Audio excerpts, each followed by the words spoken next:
In the very, very beginning, long before there were any people, or animals, or even a single twinkling star, there was nothing but darkness and quiet. It was like the whole universe was holding its breath, waiting for something amazing to happen. And then, it did. God was there, and His Spirit was moving all around in the quiet darkness. Day 1. Let there be light. God said, "Let there be light." And just like that, with only His words, a beautiful, bright light appeared everywhere. It was the very first sunrise. God looked at the light and saw that it was good. He separated the light from the darkness. He called the light day and the darkness night. And that was the end of the very first day. Day 2, a big blue sky. The next day, God had another wonderful idea. He saw that there was water everywhere. So He said, "Let's make a great big space to separate the water." He created a huge, wide-open space high above. He called this beautiful space sky. It separated the waters up high, like clouds, from the waters down below. And that was the end of the second day. Day 3, land and plants. On the third day, God gathered all the water below the sky into one place, and dry ground appeared. He called the dry ground land, and the big collections of water seas. God thought it looked a little plain, so He spoke again. "Let the land sprout with green grass, plants that make yummy seeds, and trees that grow delicious fruit." Immediately, the land was covered in green grass, colorful flowers, and tall trees with apples, oranges, and bananas. And God saw that it was very good. That was the end of the third day. Day 4, the sun, moon, and stars. God looked at His new world and said, "We need lights in the sky to mark the days and nights and the different seasons."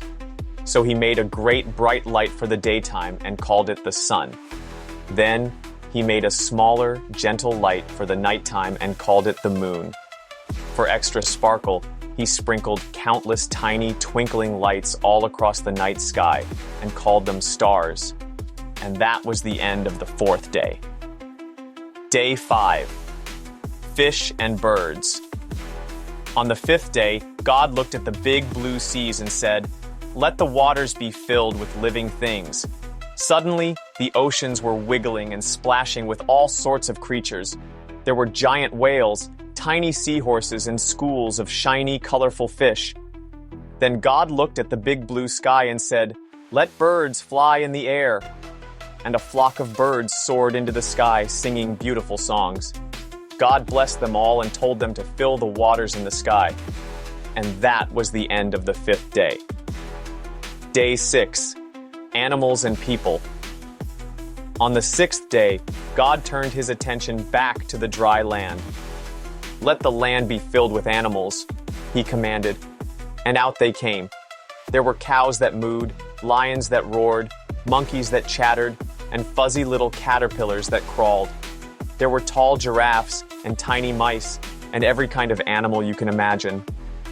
God looked at everything He had made, the bright sun, the green land, the sparkling seas, the fish, the birds, and all the animals. It was a perfect world. But something was still missing. So, in a very special moment, God did His most wonderful work of all. He said, "Let us make people in our own image, to be like us." He took some dust from the ground and lovingly created the first man, named Adam. Then, God made the first woman, named Eve, to be His friend. He gave them the whole beautiful world to enjoy and to take care of. Day 7, a day to rest. God looked at everything that He had made, and He saw that it was all very, very good. He was finished with His amazing work of creation. So on the seventh day, God rested and made that day a special holy day. And that is the story of how everything began.